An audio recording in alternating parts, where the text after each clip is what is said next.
कश्मीर में जिते पुलिस धाड़िलन के सहूलतकार टिकटॉकर औरत के गिरफ्तार करने की दावा कई है। पुलिस मूजिब गुझे इतला ते गोठ खरोड़ वासन टिकटॉकर उरुसा सोलंकी के गिरफ्तार किया वियो है। औरत अगवा करे भूंग वारी वारदातुन में धाड़िलन की सहूलतकार है।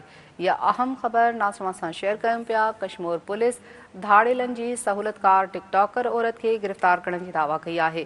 पुलिस मूजिब गुझे इतला ते गोठ खरोड़ वासन टिकटॉकर उरुसा सोलंकी के गिरफ्तार किया वियो है। जॾहिं त औरत अगवा करे भूंग वारी वारदातुन में धाड़िलन की सहूलतकार है। आगाह करे रहिया आहियूं, अपडेट कंदा हलूं के अहम खबर के हवाले से कश्मीर में जिते कश्मीर पुलिस धाड़िलन की सहूलतकार टिकटॉकर औरत के गिरफ्तार करने की दावा कई है। इन हवाले से पुलिस जो चवण है तो गुझे इतला ते गोठ खरोड़ वासन टिकटॉकर उरुसा सोलंकी के गिरफ्तार किया वियो है। औरत अगवा करे भंग वारी वारदातुन में धाड़िलन की सहूलतकार है।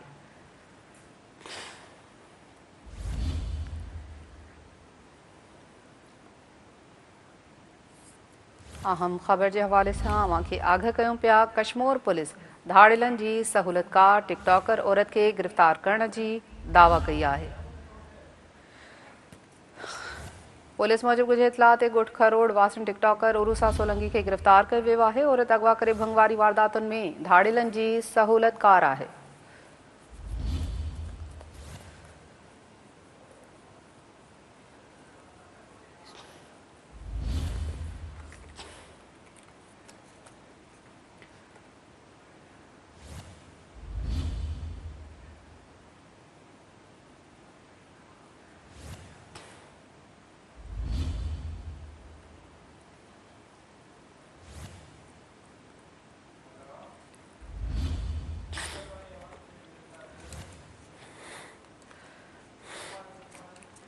आम खबर नासमा से शेयर कयूं पिया। कश्मीर पुलिस धाड़िलन की सहूलतकार टिकटॉकर औरत के गिरफ्तार करने की दावा कई है। तफ़सील मालूम कंदासीं हवाले से Sindh TV news reporter Kirpal Keswani का। किरपाल, टिकटॉकर औरत के गिरफ्तार किया वियो है, वधीक छा तफ़सील आहिनि?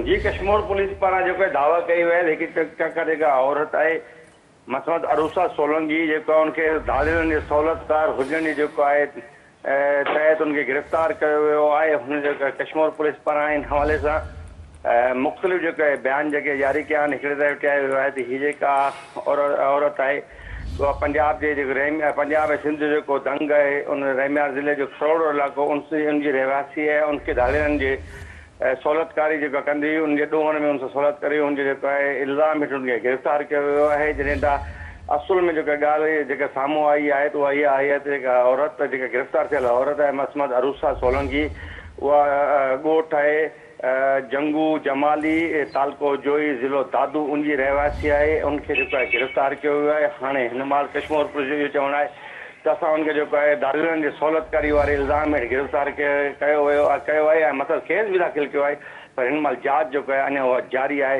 तो यह जो औरत है वो वाकई सहूलतकारी में है या न है। वधीक जांच खां पोइ ख़बर पवंदी। जी ठीक है, वॾी महिरबानी किरपाल तफ़सील ॾियण लाइ।